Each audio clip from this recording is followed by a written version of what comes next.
This is a repair I did on this. This is an old Harbor Freight, I believe. Yeah, it is. It's Chicago Electric Harbor Freight old MIG welder, Flux Core. Let me get my camera back on the tripod.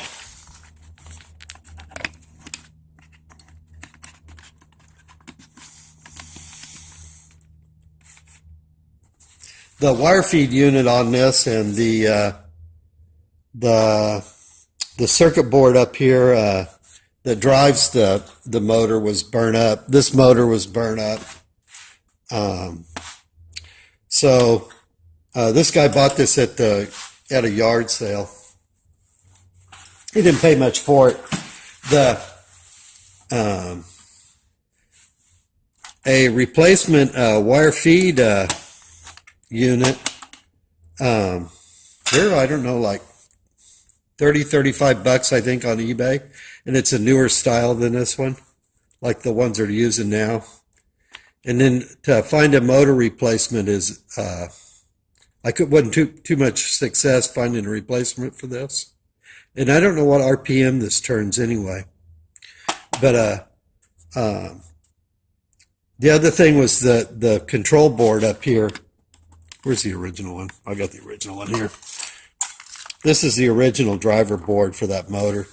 And anyway, it's burned up too, but a replacement for one of those is like another $35. So you're going to get like $60-70 in trying to fix this, and you can buy a new one for what, $89. So anyway, what I did is I converted it over, and it was easier to find a 12-volt motor, and so what I got is this here, and it's got a gearbox built into it right here. It's 12 volt, and it has a total output of 100 RPM. And then what I did is I modified the case. Originally, this shaft would have went in here, and this would have went through this hole into the top to feed the drive roller. But what I did is I drilled this all the way through and then put a couple of screw holes in there, and then I mounted this motor direct drive to this shaft. It had gears in here before.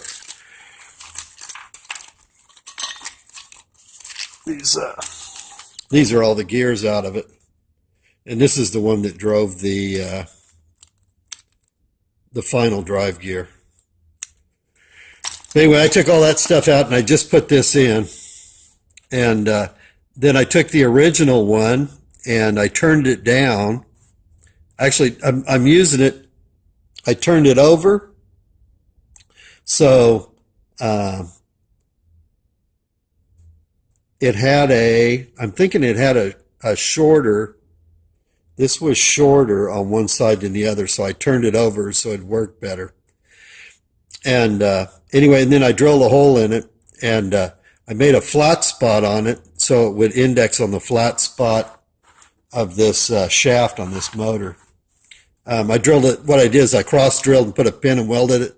When I was welding it, though, I burnt the end up. But I bevel cut these back so it can kind of wiggle around and find its own center, hopefully. And like I said, this is a 12 volt. It's a 100 RPM output. The thing that's nice about this motor's only, I'm thinking it was $6 and something shipped. And then to replace the missing board, what I did was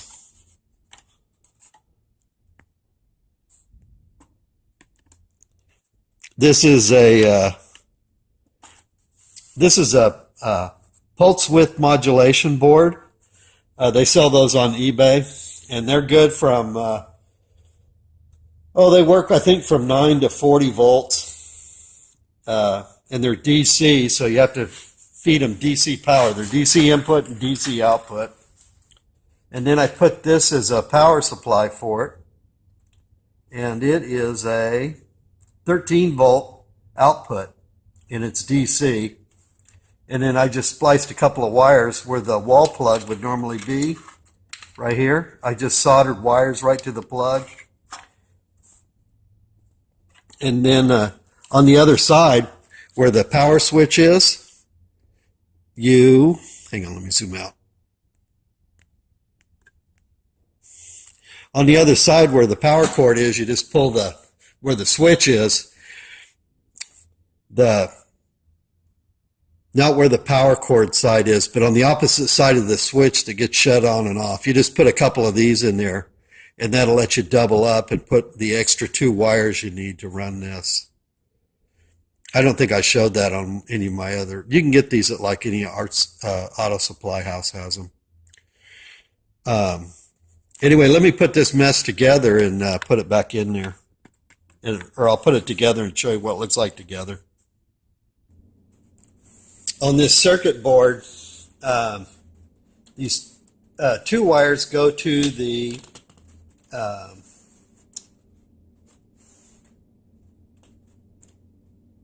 the 2 wires coming out. This wire comes out of the my transformer that I added, that small 13-volt transformer. This circuit board is marked on the back. 2 are for the power input, and then 2 out for the motor. And then the motor, once you reverse to get it to rotate in the right direction. This wire, this heavier wire, is actually the wire that goes out to your gun. It goes up and then through a hole in the top here, and then goes out to the gun. That's the one I'm using. So the motor output, one of the leads is going to the motor, and then the other lead from the motor, this other wire is going. The other wire from the motor goes to the gun and back into the circuit board.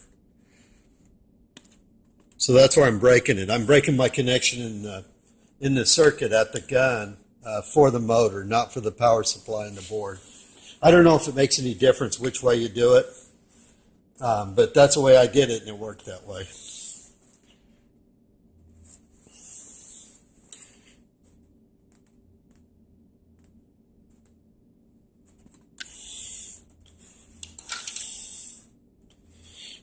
And then that's it all put back together.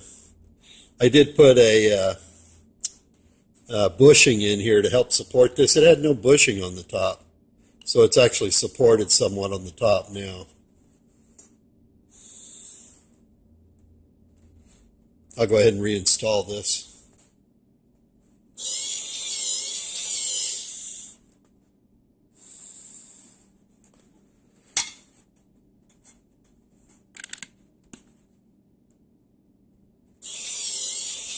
You'll notice it's speeding up and slowing down. I didn't get, I think I got my hole in the middle, but when I welded the little pin to make a spot for the flat spot on the shaft, on the motor, I think I messed that shaft up, and anyway, it's all not concentric now. I don't know, a better way may be to, when you're making the shaft, to drill a hole for the flat spot and put and like super glue a pin in there or something so you're not welding it. But you may come up with a better way of addressing that shaft if you have to do this.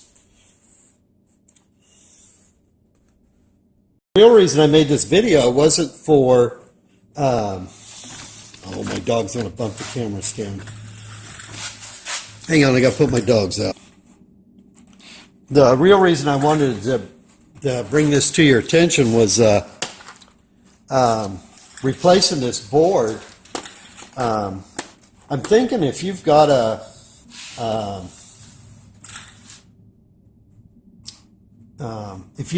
one of the Flux Core, any of the newer Flux Core Harbor Freight welders, and this circuit board goes out, but your motor's still good, you could hook up one of these pulse width modulation boards because the voltage is good enough on them. Because they're good up to, I've seen 2 specs on them, 9 to 50 or 12 to 40. But Usually these the transformers peak out at like 9 peak out at 30 volts about. That's saturated, I guess they call it. And then actual welding, they're like around 20 volts. But you could actually use one of these pulse width modulation boards, and all you'd have to do is where it ties into your transformer, usually there's a wire that comes off each one of the leads of the secondary, and these are the main, like the main ground cable, or the one here that goes up to the gun at the top. But there's usually a little wire that comes off that goes to the boards. Well, you can put this is a bridge rectifier, and you can buy one of these on eBay too. They're real cheap. And this converts what converts from AC to DC. And so you would hook up that to the 2 AC prongs, and then the 2 DC prongs you would hook to the board. And then you'd be able to run your Flux Core off one of these and not replace the motor. And I think that would work. I haven't had a chance to try it because I don't have one to try it on. So anyway, I'll leave eBay link for this board and the motor, and I'll see if I can find a link for a bridge rectifier that would work too if you want to convert your other one over. But if you wanted to convert your other one over too, you could use a wall transformer like I did, like a 24 volt one, and then use your original motor if your original motor's good. But if your motor's bad, you may be able to do like I did, or you may be able to find a replacement. Like I said, I just couldn't find one of these at a price I wanted to pay because I didn't want to pay more than a few bucks for it. So anyway, I hope this gives you some ideas, at least on how to do it. And even though I got the shaft offset a little bit where it kind of speeds up and slows down, it still made a pretty decent weld, you know, except for where I kind of jumped right there. Okay, see ya.